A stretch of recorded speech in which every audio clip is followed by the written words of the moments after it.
Oke, Assalamualaikum warahmatullahi wabarakatuh. Nama saya Adamul Basit. Saya dari Prodi Akuntansi di Universitas Cyber Asia. Di sini saya akan coba memaparkan makalah yang saya buat untuk sebagai eh, syarat ujian akhir semester mata kuliah akuntansi sektor publik. Ya, di makalah ini saya ngambil judul eh, standar akuntansi pemerintah atau SAP gitu ya. Oke, saya coba share screen.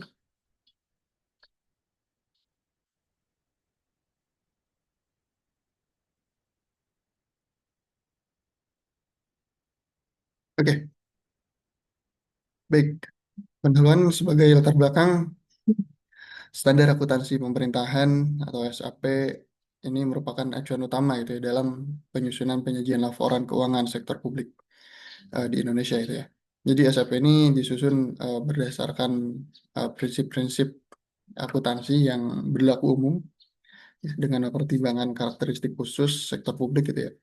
Ya tujuannya dari diterapkannya standar akuntansi pemerintahan adalah untuk peningkatan transparansi, akuntabilitas, dan kualitas informasi keuangan pemerintah, gitu ya. Jadi akuntansi yang diselenggarakan untuk menghasilkan informasi kepada pihak eksternal ini disebut juga dengan akuntansi keuangan. Ya, sedangkan akuntansi yang memfokuskan diri pada penyajian laporan untuk tujuan pengambilan keputusan internal organisasi itu disebut akuntansi manajemen gitu ya. Nah, Miller ini menyatakan ada tiga kelompok orang yang berpartisipasi dalam akuntansi keuangan, yaitu pengguna atau user, penyaji atau preparer, dan auditor. Nah, oleh karena itu perlu disepakati satu aturan untuk dijadikan pegangan. Ya, di sini arti penting dan latar belakang munculnya prinsip akuntansi yang berlaku untuk umum atau GAAP ini di bakal ini akan dibahas secara detail tentang standar akuntansi sektor publik. Ya. Oke, saya coba ricikan rumusan masalahnya. Pertama, bagaimana standar akuntansi sektor publik. Terus juga bagaimana peraturan pemerintah nomor 71 dan implikasinya. Terus bagaimana pernyataan standar akuntansi sektor publik. Dan bagaimana perbandingan standar akuntansi di Indonesia dan Amerika. Bagaimana peningkatan standar akuntansi internasional. Oke, jadi tujuan ini untuk menjelaskan standar akuntansi sektor publik dan untuk menjelaskan peraturan pemerintah nomor 71 dan implikasinya dalam standar akuntansi sektor publik, terus untuk menjelaskan pernyataan standar akuntansi sektor publik, dan untuk menjelaskan perbandingan standar akuntansi di Indonesia dan Amerika, dan untuk menjelaskan peningkatan standar akuntansi internasional. Oke, oke. Kita masuk ke pengertian standar akuntansi pemerintahan. Jadi, menurut Peraturan Pemerintah Nomor 71 Tahun 2010 tentang Standar Akuntansi Pemerintah, bahwa standar akuntansi pemerintah adalah prinsip-prinsip akuntansi yang diterapkan dalam menyusun dan menjanjikan laporan keuangan pemerintah. Ya, dengan demikian, SAP merupakan persyaratan yang mempunyai kekuatan hukum dalam upaya meningkatkan kualitas laporan laporan keuangan pemerintah di Indonesia. Ya, SAP ini diterapkan dalam lingkup pemerintahan yaitu pemerintah pusat, pemerintah daerah, dan satuan organisasi di lingkungan pemerintah pusat daerah gitu ya.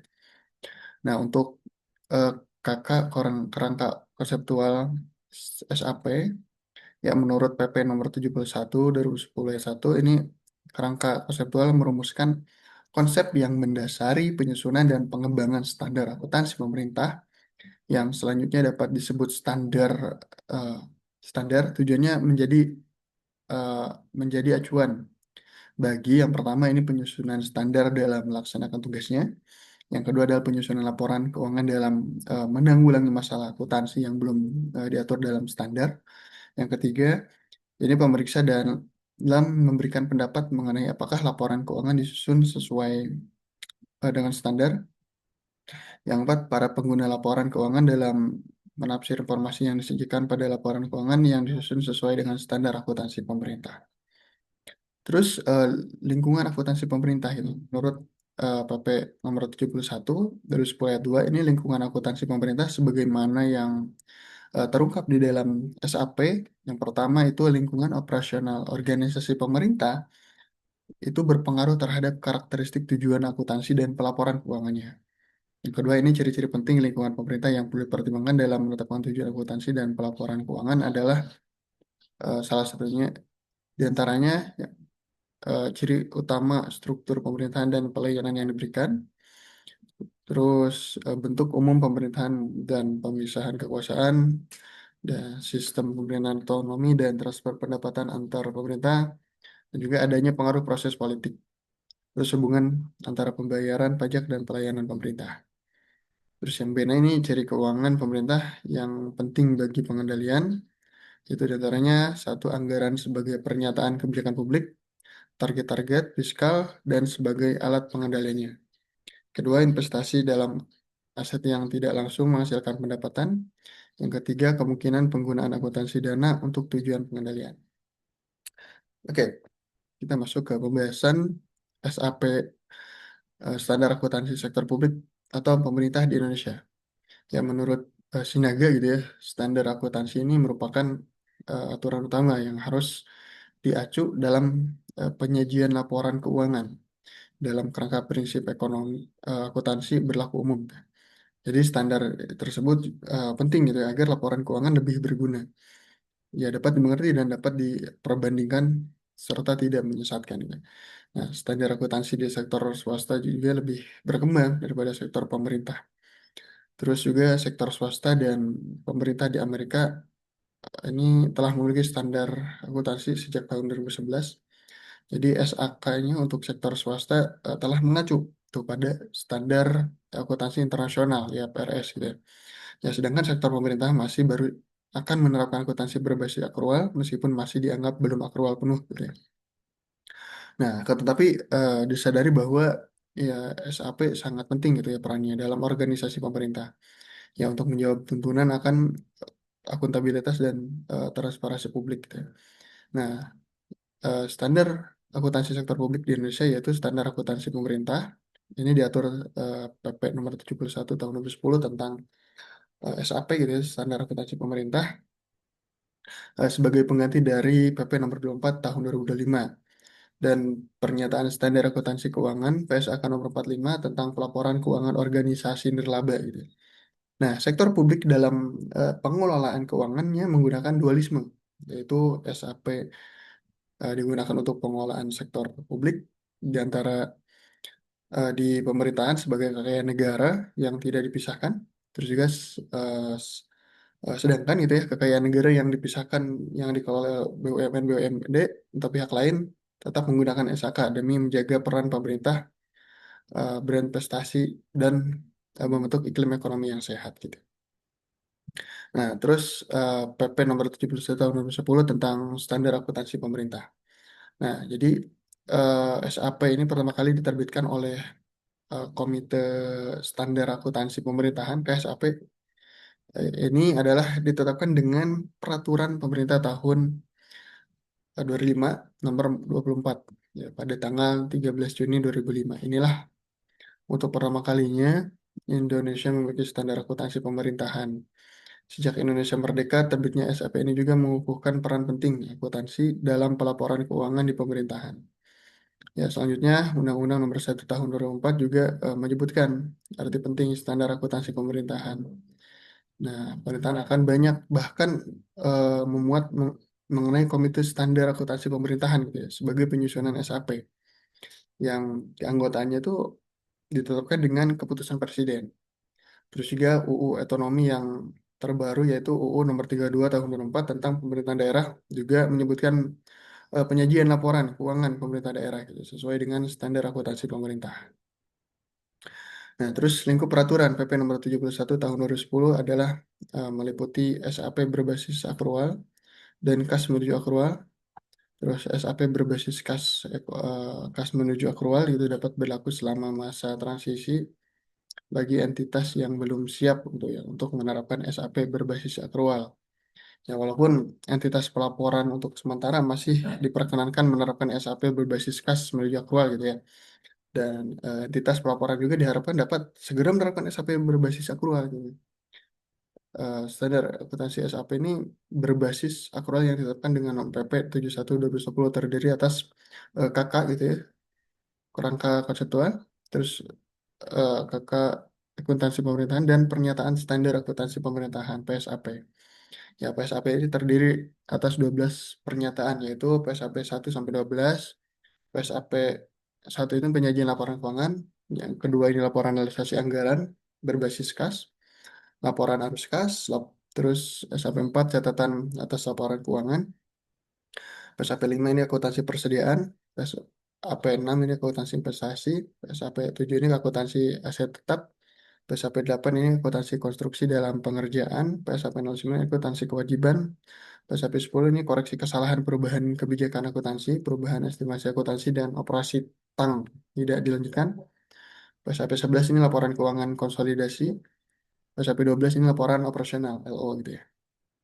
Terus fungsi kerangka opsional, kerangka konseptual adalah pertama, penyusunan standar dalam melakukan penyusunan SAP, terus pengguna untuk menyajikan transaksi yang tidak diatur dalam eh, pernyataan standar, dan juga pemeriksaan dalam memberikan pendapat mengenai apakah laporan keuangan disusun dengan standar, terus para pengguna laporan keuangan dalam menafsirkan informasi yang disajikan standar gitu.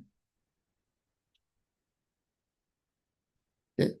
Selanjutnya terus PSAK gitu ya, Pernyataan Standar Akuntansi Keuangan nomor 45 tentang pelaporan keuangan organisasi nirlaba.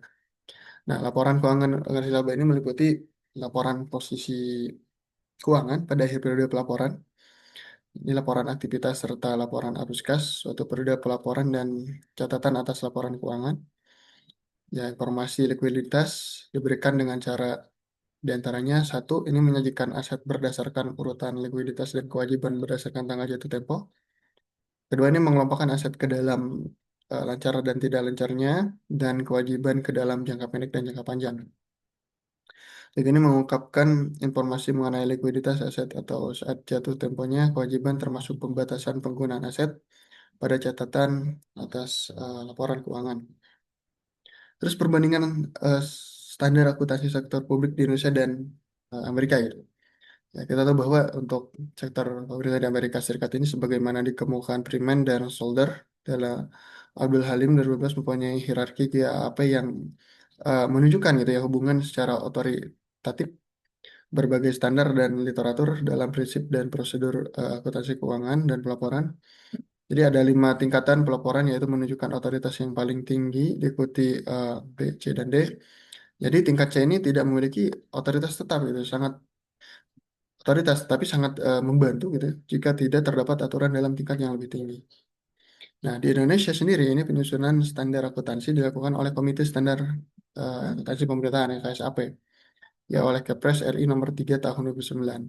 Ya, sampai saat ini Indonesia sudah 2 kali memiliki standar akuntansi pemerintahan, yaitu SAP berbasis kas menuju akrual yang ditetapkan dengan PP nomor 24 tahun 2005 dan SAP berbasis akrual ditetapkan PP nomor 71 tahun 2010.